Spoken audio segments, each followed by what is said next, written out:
नमस्कार देवी सज्जनों, ज्योतिष जगत कार्यक्रम का खूब खूब स्वागत है।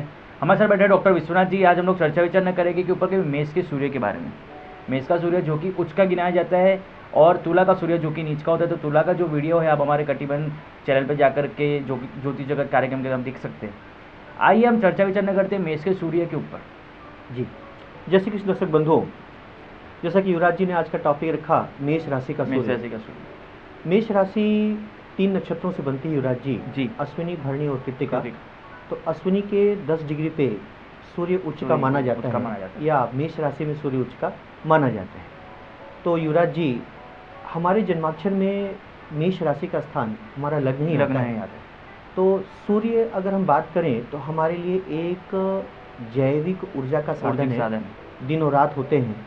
हम जीवन में अपने दिन की शुरुआत सूर्य के उदय और दिन का अंत सूर्य के अस्त होने से करते हैं। जी, साथ ही देखा गया है कि सूर्य जैसे कि अपने नेगेटिव ट्रैक पे हम लोग पहले जा चुके हैं कि भाई तुला का जो सूर्य होता है उसमें क्या क्या नेगेटिव चीज़ होती है। जी, तो यही पॉजिटिव पूरा जो ट्रैक आता है, पूरा आत्मविश्वास से भरपूर एक इंसान जिसके पास कोई भी आत्मविश्वास की कमी नहीं है। जी, जो चाहे तो कुछ भी वो प्राप्त कर सकता है और वो जो चीज़ ठान ले वो पूरी तरीके से संपूर्ण रूप से हासिल कर सकता है। जी, तो वही जो पूरा जो कैरेक्टर आता है वही आता है मेष का सूर्य। जी, युवराज जी, यदि प्रॉपर मेष के सूर्य के बारे में बात करें जी, तो एक सूर्य हमारा आत्मा का कारक है। ऐसा आदमी अपने दृढ़ इच्छा शक्ति वाला और पॉम्प एंड पोस्ट लिविंग वाला, किंग्सली लिविंग वाला भी हो सकता है। जी, लेकिन आवश्यक नहीं है कि कोई ग्रह उच्च का हो तो उसके सफल अच्छे ही आते हो। कहीं कहीं उसके नेगेटिव ट्रेड्स का भी। यानी दर्शकों, ये आपके सामने एक मैं विचार रखना चाहता हूँ। उच्च का ग्रह हमेशा अच्छा फल दे, शुभ फल दे, ये आवश्यक नहीं। जी, जैसे कि मेष के सूर्य के बारे में विश्वनाथ जी ने अभी बताया। जी, तो मेष का जो सूर्य होता है विश्वनाथ जी, तो इसके अंदर अपने पॉलिटिक्स के अंदर जाना किंग के लिए बिल्कुल। जैसा कि युवराज जी, हम लोगों ने पिछले एपिसोड में सूर्य, मंगल और बृहस्पति के बारे में काफ़ी डिटेल चर्चा किया है। तो जिन जातकों के जन्माक्षर मेष राशि का सूर्य हो, पॉलिटिक्स और राजनीति, हायर संस्थाओं में काम या सेंट्रल गवर्नमेंट में काम। जी, युवराज जी, मेष राशि हमारे 12 राशियों की सेंट्रल राजधानी है। तो ऐसा शख्स जिनके जन्माक्षर मेष राशि का सूर्य हो वो सेंट्रल हाई पोस्ट को बिलोंग कर सकते हैं। जी, यही नहीं, अगर लोकल स्तर पे भी वो अच्छे समाज में अच्छे पद पे आ सकते हैं। पॉलिटिक्स भी उनके लिए बहुत वरदान साबित हो सकती है। जी, साथ ही देखा जाता है कि भाई तुला का जो सूर्य होता है वो नेगेटिव पे अपने पहले चर्चा हम कर चुके हैं कि उन्हें क्या क्या प्रॉब्लम शरीर के रिलेटेड हो सकती है, वो थोड़ा डाउन हो जाता है। जी, अब ये मेष का सूर्य यानी कि उच्च का है तो इसके रिलेटेड भी क्या क्या शरीर में दिक्कतें आ सकती है। युवराज जी, मेष राशि का सूर्य यदि अकेला बैठा हो जी तो व्यक्ति को शरीर में हीटिंग कंप्लेंट, जी, बॉल्डनेस यानी सिर पे बालों की समस्या, दांतों की समस्या, कभी कभी इनको स्टोन्स, पाइल से संबंधित दिक्कत, जी, और एलर्जिटिकल प्रॉब्लम्स और शरीर में पित्त की समस्या, जी, अपच की समस्या का भी सामना करना पड़ता है। जी, क्योंकि उनका टेम्परेचर काफ़ी हाई हो जाता है। जी, हीटिंग कंप्लेंट काफ़ी आते हैं। जी, युवराज जी, फैमिली लाइफ से संबंधित अगर बात करें, जिन जातकों के जन्माक्षर में मेष राशि का सूर्य हो तो यदि ऐसे सूर्य के साथ में अच्छे ग्रहों की युति है जी तो उनके पिता काफ़ी इंजॉयमेंट या इंजॉयफुल लाइफ गुजारते हैं। जी, और ऐसे जातक भी अपने पिता से प्राप्त सिस्टम को आगे ले जाते हैं। जी, सफल भी रहते हैं।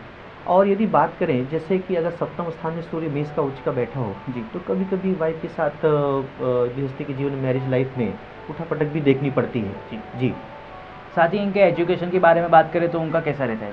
जैसा कि युवराज जी, मेष राशि का सूर्य उच्च का है तो पॉलिटिकल साइंस और हाँ, दर्शकों, मेष राशि का सूर्य जिसके जन्माक्षर में हो, प्राय अनुभव में आया कि वो मशीनरी के लाइन में भी काफ़ी अच्छी सफलता हासिल करते हैं। जी, साथ ही अगर देखा जाए कि इनके अपने जैसे कि धन राशि कमाने के लिए इनके कौन से अवसर प्राप्त हो सकते हैं?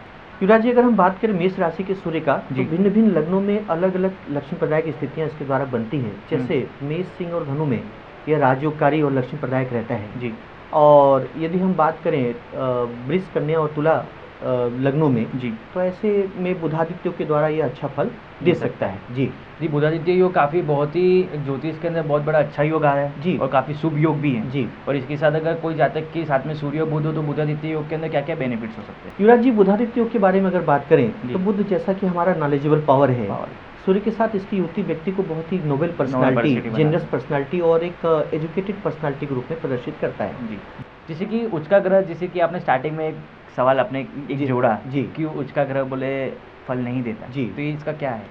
युवराज जी, एक हम एग्जाम्पल रखना चाहेंगे। भगवान रामचंद्र की जन्माक्षर में मेष राशि का सूर्य 10वें स्थान में बैठा था जी। तो ऐसे तो रामचंद्र जी की जीवन इतिहास दर्शकों को डिटेल में पता है ही। उनको कभी सबरी के जूठे फल खाने पड़े, कभी तपस्वी का जीवन गुजारना पड़ा, कभी अपने पिता से दूरियां बनाना पड़ा जी। यानी कहीं न कहीं उच्च ग्रह के जो फल होते हैं, जो सूर्य का फल आना चाहिए, वो कहीं न कहीं नेगेटिव ट्रेट भी दर्शाते हैं जी जी। तो इसी कारण कई सारी समस्याएं भी आ सकती हैं जी। बिल्कुल बिल्कुल। तो अगर सूर्य अगर उच्च का हो जी और जन्माक्षर के अंदर उन्हें प्रॉब्लम्स पड़ रही हो जी, कोई भी जातक या जाति का हो तो उन्हें ठीक करने के लिए क्या करना चाहिए? युवराज जी, अगर जिस जातक के जन्माक्षर में उच्च का सूर्य मेष राशि में बैठा हो जी और अच्छे फलों की प्राप्ति न हो पाती हो तो ऐसे जातकों को भगवान शिव की आराधना, लिंगाष्टक का पाठ जी और अपने पिता का ध्यान जरूर रखना चाहिए। अच्छा युवराज जी, बहुत अच्छे इसके फल प्राप्त होते हैं जी। नमस्कार।